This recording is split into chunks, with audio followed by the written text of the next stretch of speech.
And next time on Janai Hospital. I need you, Baran, more than any person has needed a person. But, Doctor, what about your mate? Oh, it stopped loving me a long time ago. Can't you see you are the only it for me? But, Doctor, Nurse Lemus and I, well, we've got a fibrous husk on the way, and what will become of the husk? Please don't go through with it. Please, tell me you won't. You'll never be the same. My mind is made up. I've been hiding this part of myself for far too long. I am having gender reassignment. I'll try to understand, but tell me this much. Which gender did you decide on?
Welcome to episode 14 of Primetime UGC. We've got another great show for you this time around. Our guest author will be Chooch99 and a review of his mission. Kirkfat has brought you the first in his Back to Basics series on Foundry Essentials. We've even managed to slip in a couple of new commercials, and we'll end the show with our new live segment, The Great Link. But first, Casmodian is up with the news. See you on the other side.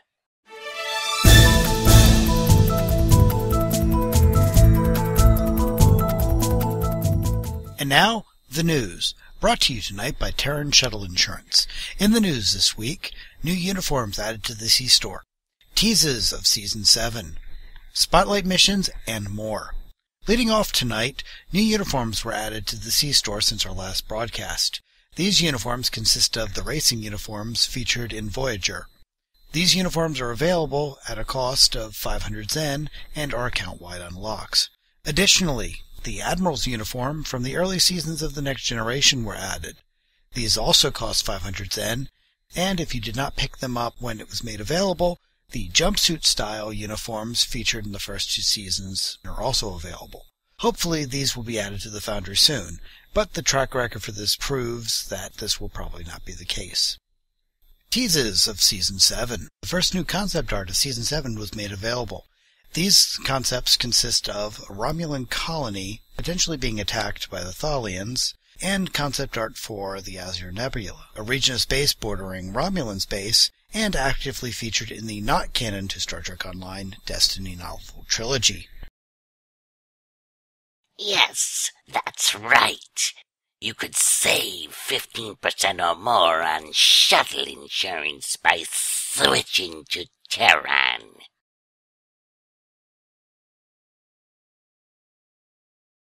This episode of Primetime UGC brought to you by Terran Shuttle Insurance. Like a Gorn neighbor, Terran is there. And later, 5 ways to tell if you're caught inside of a temporal loop. But first, the news. And later, 5 ways to tell if you're caught inside of a temporal loop. But first, the news. And later, 5 ways to tell if you're caught inside of a temporal loop. But first, the news.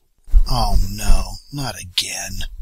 Spotlight missions. 2 spotlight missions have been chosen since our last broadcast as well. These are Raktajino in a Jar by Drogan 1701 and One Too Many by XR377. Also, Foundry Challenge 4 voting has begun and will conclude on September 26th. Voting is open for players to choose the next winner.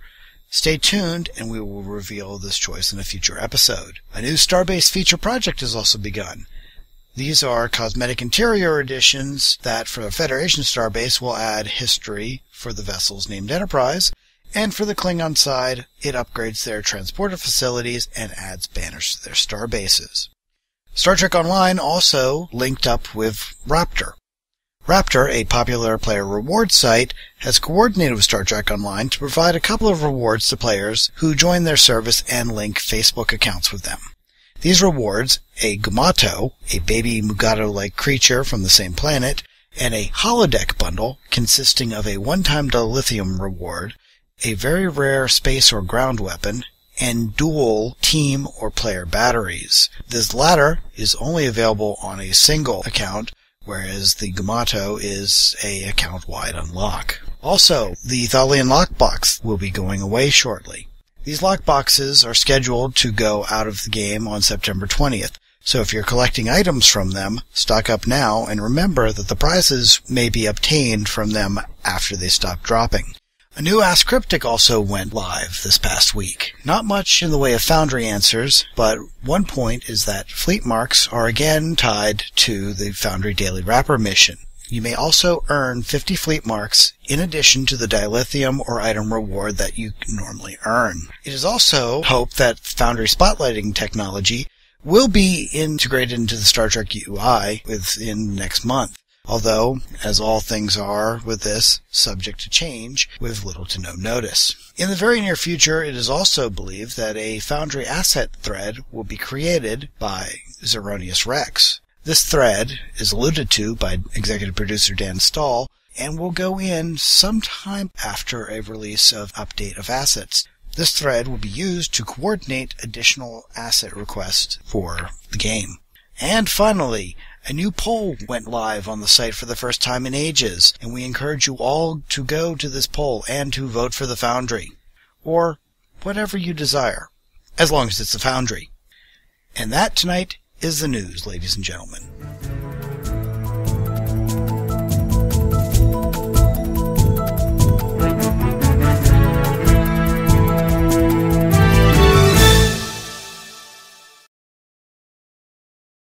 Welcome to Kirk's Fat Assets. This week, we'll take a look at a new ground map available for Foundry authors. It's called Napata Desert, and it was originally made for the Romulan featured episodes. Let's start with the good. What I absolutely love about this map is how generic it is, in the sense that it's a random ship crashed in a desert. I could see so much story potential here, and authors should be able to use this set in many different ways. I could even imagine a time travel mission to 19th century Arizona. The canyons are beautiful, and so much could be done with sky layers to change the feel of the map. With a red sky, perhaps this map might even pass as Mars, if we ignore the cacti. Overall, it's a great map, but it's not without its problems. While exploring it, I found myself running into invisible walls all over the place. I really wish that Cryptic would take these invisible walls out. Also, like the TOS interior, the map is divided into different sections, so you'll have to use each section for different purposes. Lastly, and I don't know if this is true for the published version, but the mini-map is completely black. Hopefully that will get fixed. Otherwise, it's a big and beautiful map, and I hope to see authors use it in very creative ways. So go forth, Foundry authors, take us back to 1885. He's alive! The Doc's alive! He's in the Old West, but he's alive! 21 gigawatts!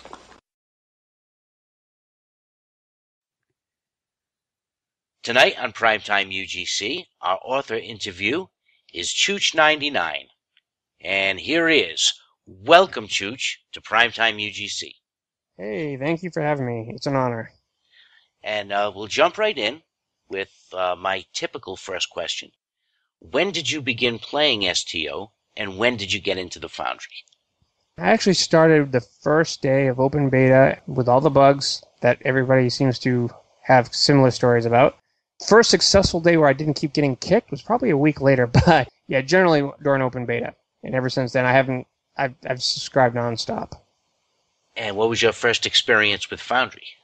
I'd already done a lot of UGC, and I was going to school for making games for 3D. In fact, convinced my teacher to let me use the Foundry for extra credit, which was kind of cool, because it followed everything that they were trying to teach us in making MMO-type games, and when I went back to college for that. So that was pretty cool, but I made a 3-part mission that I never did recreate, and it was a little, seemed to be well received. And I did a lot of tabletop role playing ever since Dungeons and Dragons and whatnot, running missions I made up for groups of people that come and play, and I would call that my starting experience with telling stories for and making up characters, NPCs to support the story. So I guess that's why I've gotten used to making things up. When the Foundry came out, I couldn't wait to get started and sharing some ideas, and I wanted to make missions that we didn't see in the regular game, like things that were more true to Trek that maybe Cryptic missed the boat on a little bit, no offense to them.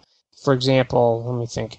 Things that are missing, like emotion in the sense of the NPCs' personalities and backstories, things that happen to them and how that affects them.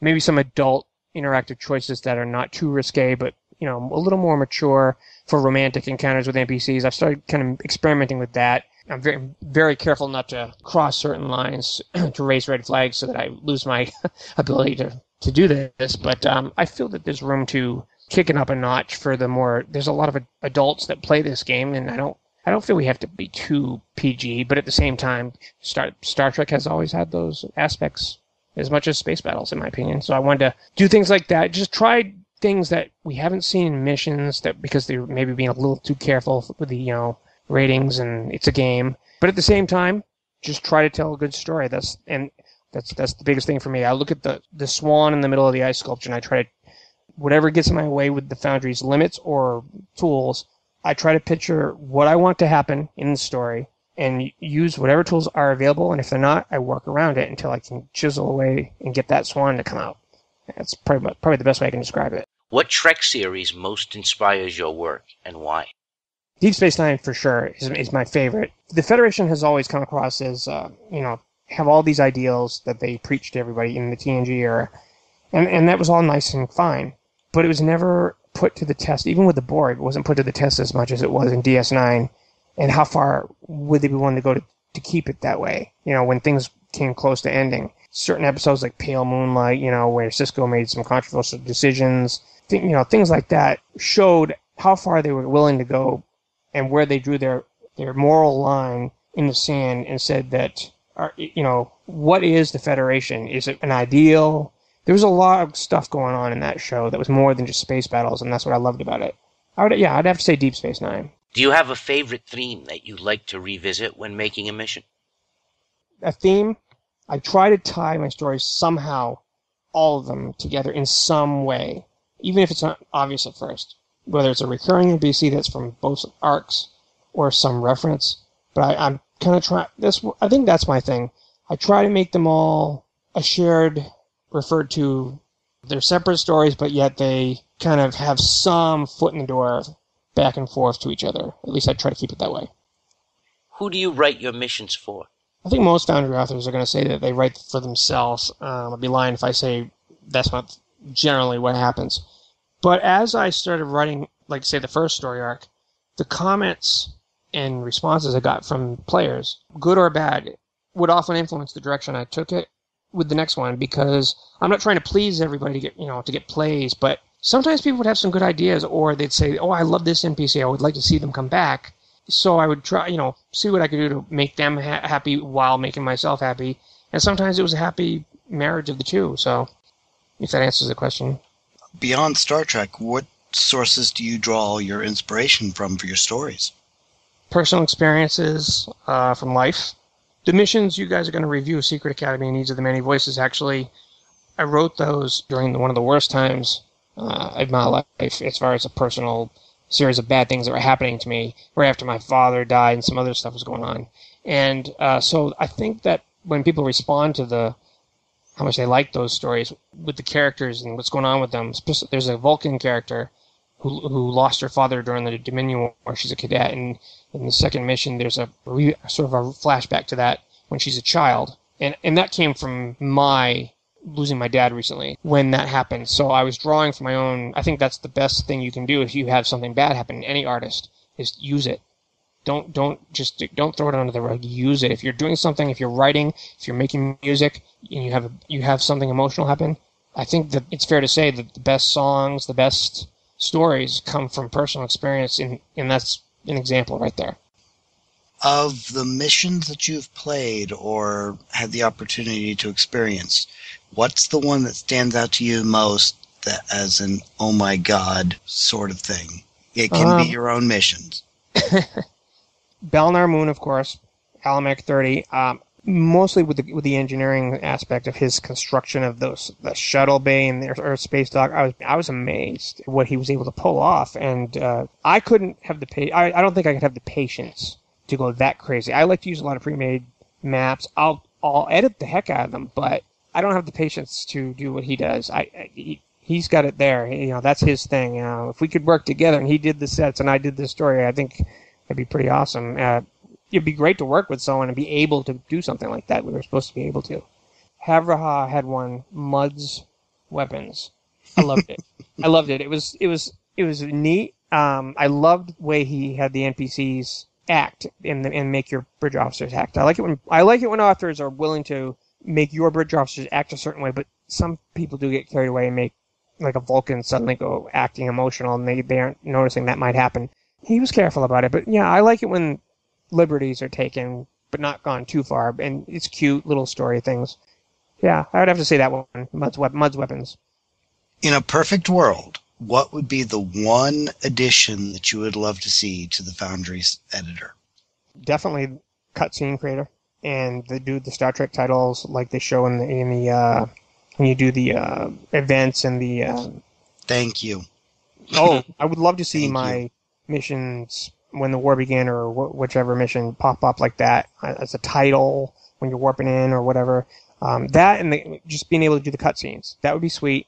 I know we'd have to use subtitles because obviously I don't think we're going to be able to throw in our own audios. You never know. Maybe we could do the text-to-speech thing. The text-to-speech technology is getting really impressive. Maybe someday we can actually pull that off. You never know.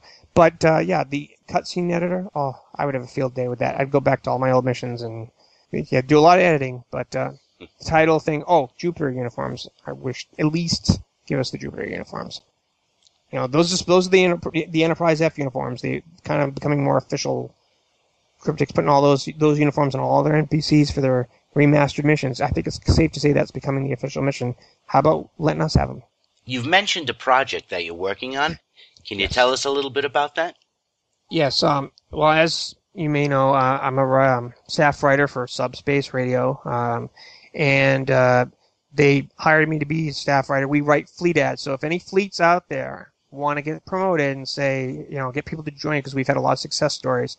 I write, and so does a couple other people, that we make ads for fleets to promote them, and we play them like a radio ad with skits, whatever, and that's my job. DJ Johnner, the manager, brought me on board to do that because of the fact that he realized that with all the Foundry missions I made, creativity, higher from that. When I started doing that, I asked them why they'd never tried to do an audio series before, and they said, well, they thought about it, but no one's ever really taken it beyond just talking about it. We have a lot of talented people that help with making the ads that I write, so we have, in my opinion, wasted material. Not wasted, but could be used more than just for ads.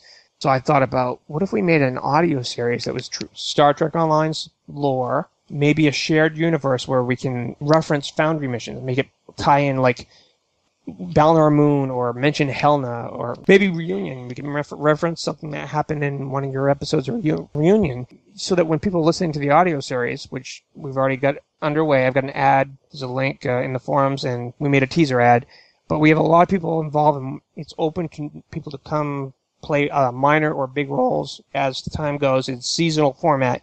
It's called Star Trek Starfinder. It's about a ship that has an AI captain. It's an experiment. It's an Odyssey class. And there's a new region of space that opens up in the backyard of the Alpha Quadrant called the Outback. And there's a mystery behind why the anomalies that hit it have suddenly gone away. And Starfleet suspects it's the Iconians' hiding spot coming back, so they need to investigate. The Klingons send in people. It's going to bring back the old Explorer, New Worlds and everything, but there's a lot of twists to this story. The goal is to have the pilot released by Christmas time. It's looking good so far. We have a lot of talented and professional voice actors involved. I'm writing it, but we're going to have other writers writing episodes, and possibly as time goes on, I might open up the door to ask Foundry authors, use your skill, submit a script. Once you start hearing the series, if you like it and you like the story and the lore, and you get a feel for the characters, If you feel like you have the confidence to do so, like even yourself, feel free to shoot me a script concept idea, and I might say go for it, and we might use it. Now it's time for our wrap-up questionnaire, the Primetime 5. We'll ask 5 questions for you to answer, all multiple choice. Your answers will tell our viewers a little bit more about you. First up, Coke or Pepsi? Pepsi. Constitution or Galaxy class? Galaxy. Kirk or Picard? Kirk. Coffee or tea? Coffee. Klingon or Romulan? Romulan. Okay, very interesting. All right, that's going to do it for this week's author interview. Thank you so much, Chooch, for joining us. Please Thanks for having keep me. giving us content.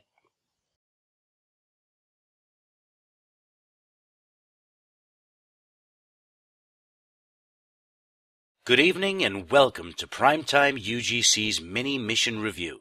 This time around we did a 2-part mission entitled Secret Academy and the Needs of Many Voices by Chooch99. We're reviewing both missions as one, as it seemed to us that if the Foundry had not had a 10-map limit, this would have been a single mission. Let's begin with the story.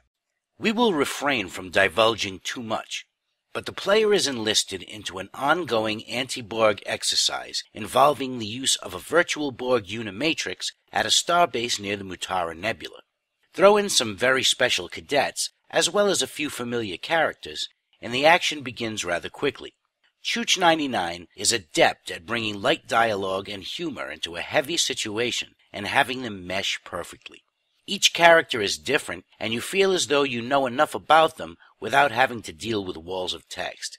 I did spot a few minor typos that did not distract. We loved the story, which was interesting, charming, funny, and quirky. This author handles humor very well, and I found myself laughing out loud. We also really enjoyed Chooch's style of not taking his mission too seriously. The characters were great, the plot was solid, and the uncomfortable moments were delightful. We gave story 5 well-deserved stars. Now on to map design.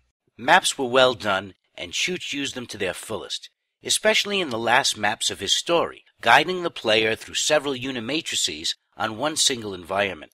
We never felt we needed to travel very far to achieve the next objective. The maps had lots of details, and posing and placement of NPCs was top-notch. However, a lot of these details were clustered in small areas with lots of battles. It made some of the sets feel a little cramped. Map gets 4 stars. Now on to tech. Tech was solid and used only to arrive at the author's goal. I cannot recall any effects thrown in that were meant purely to dazzle, and that's a good thing. These missions did not need shoring up. Still, this mission was chock full of effects and interesting uses of props and triggers. The setup was really well done. There were a few times when I felt like a map-based pop-up dialogue might have been a bit more useful than an NPC default text, but that's probably just a difference in style. Tech managed 4.5 stars. Let's finish up with difficulty. We're a bit split in this area. We both agree that adjustments might benefit this mission. I really had quite a lot of fun with the fighting in this one. Ground battles were more challenging than space, but as an engineer, I have so many weapons and shields at my disposal that I could mop the floor with these mobs. Although the space battles seemed a bit easier than one might expect, given the particular enemy. It was hard at times to maneuver in a few cramped areas. I died a lot on ground, but I always do. It was also very strange, though, that the Borg cubes were so easy. A cube didn't last more than 20 seconds for me. Perhaps this could be tweaked a bit? Otherwise, the overall experience of this 2-parter was very positive. We recommend it be played and enjoyed. Difficulty gets 3.5 stars. That's our mini mission review for this episode. Enjoy the rest of the show.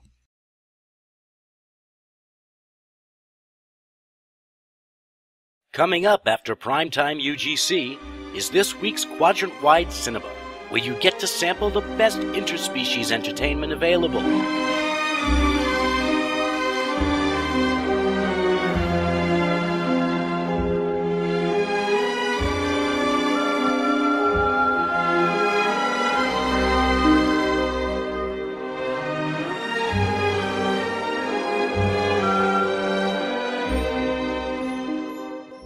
We're all grateful to Don Dathon for calling this meeting.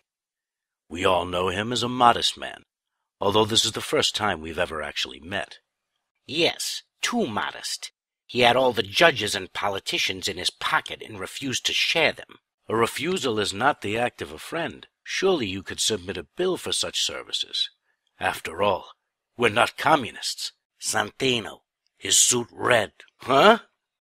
Luca, when the fishes slept. What the hell are you talking about? The old man's freaking crazy. Michael and McCluskey and Louis in the Bronx. Bazzini, his army. I told you, there's no reasoning with him, Bafangul! Waltz, his horse head uncovered.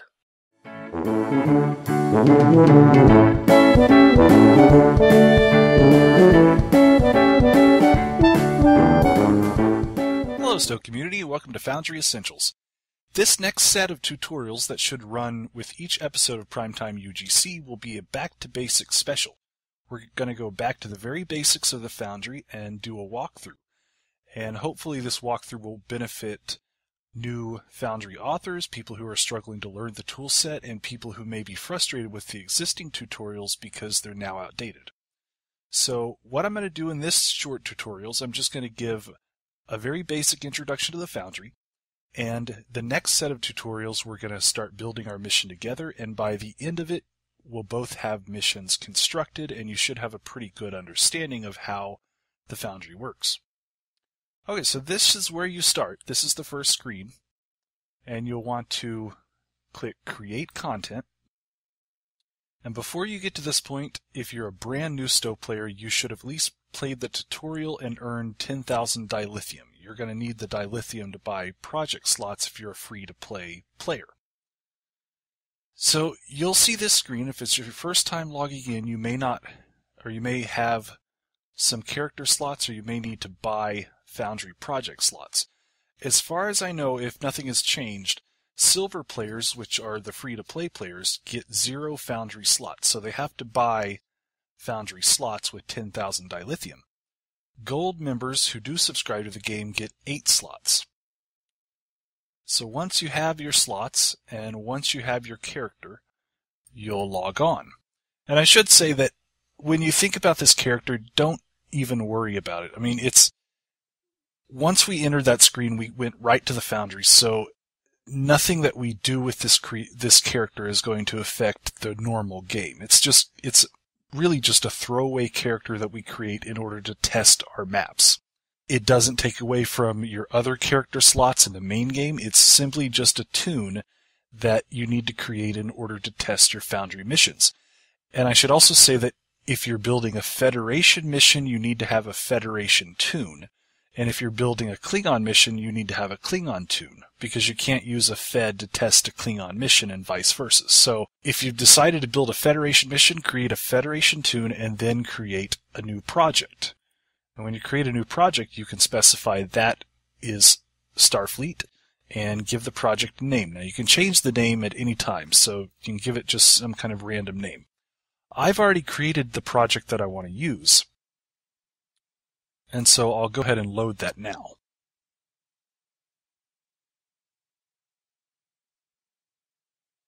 Okay, so here we are. This is the opening screen of the Foundry.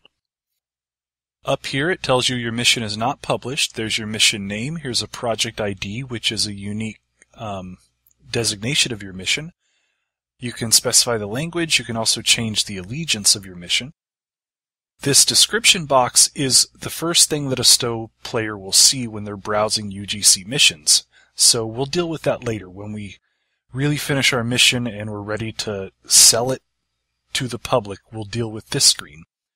This screen is just simply private author notes, so don't worry about it or put stuff in there to remind yourself later. Players will never see whatever you put in this box. On this side of the Foundry, this is where all the action happens. Now you'll notice immediately when you launch the Foundry, it has all these errors. Not necessarily errors, but gentle reminders that, hey, you need to do this, you need to do that, you need to do this. And it's basically telling you what you need to do before you publish your mission. And that is, this information must be filled in, which refers to the description. This box needs to be filled in. You need to specify a costume, etc., etc. We'll deal with all that later. Don't worry right now about the task that it tells you to complete. We can take care of all of that later. Now, here you'll notice we have various tabs. This is the tab that you originally started on. Here is what we call the storyboard. This is where all your objectives are laid out. And you'll notice the objectives here on the right. The objectives really start right here with interact with object. You can interact with an object on a map, you can kill enemies on a map, you can have a dialogue, or interact with a pop-up dialogue. We'll deal with the differences of that later. Or you can reach a marker, and a marker is a circle, basically a radius that a player has to reach in order to advance the story. Now, with the Season 6 updates, Cryptic has done a lot where you can work mainly in the Story tab. I wouldn't really recommend it. It's kind of confusing, and it's counterproductive in some ways to really start here. Instead, you'll probably want to start with the Maps tab. You'll want to create your maps, you'll want to put all the stuff on your maps, and create the characters for your maps, put all the stuff in place before you really get going with, hey, go talk to this person, or hey, go talk to that person. So that's the difference between the Story tab and the Map tab. The Story tab consists of a bunch of tasks, and that just tells the Foundry, hey, player needs to go do this, followed by go do that. The Map tab is where you'll spend most of your time, because you'll spend most of your time just building sets, or putting down objects, or changing triggers, and all that stuff.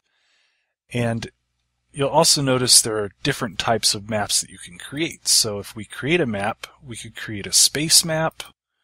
And this option we can make a custom map. So you can put the planet in yourself, you can put the backdrop, which is kind of like the sky of space. You can put that in, etc. Or you have these pre-made maps, which are cryptic maps. And those load for you with all the details in them, and you can use them as you see fit. There are also outdoor maps. You don't have the ability to customize these, but you have quite a few of the alien ones, and the Borg and Crystal Cities, and all these different maps that you can use for your mission. Or you have indoor maps, which are interiors.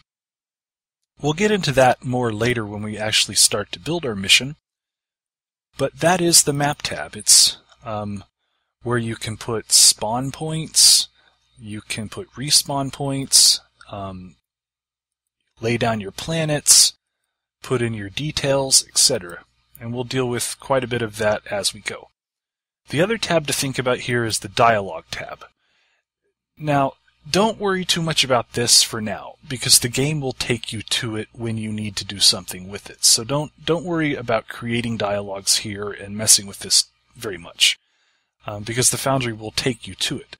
The last part that we're dealing with is costumes.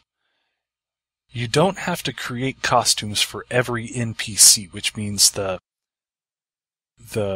characters or the enemies in your map. You don't have to create costumes because there's lots of default cryptic costumes that you can use. And the costume tab has a pretty restrictive limitation on how many costumes you can create. But this is where you need to go if you do have a unique character that you want to create in your mission. And creating that character is very, very similar to creating your own toon in the regular game, so you shouldn't have much problems dealing with that. Otherwise, that is really just my bare bones basic introduction to the Foundry. Next episode of Foundry Essentials, we'll start to build our map together, and then I'll teach you more that you need to know about item placement and all the different explanations for X, Y, and Z values. But for now, just get in here and mess around with the different tabs, and if you're feeling so bold, try to create something. Try to create a map.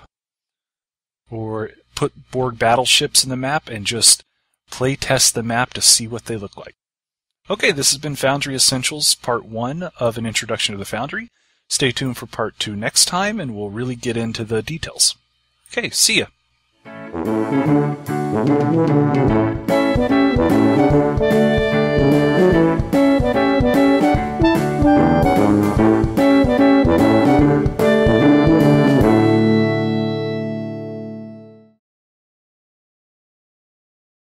Now it's time for Published in Primetime, our bi-weekly listing of all the newest missions, and here they are.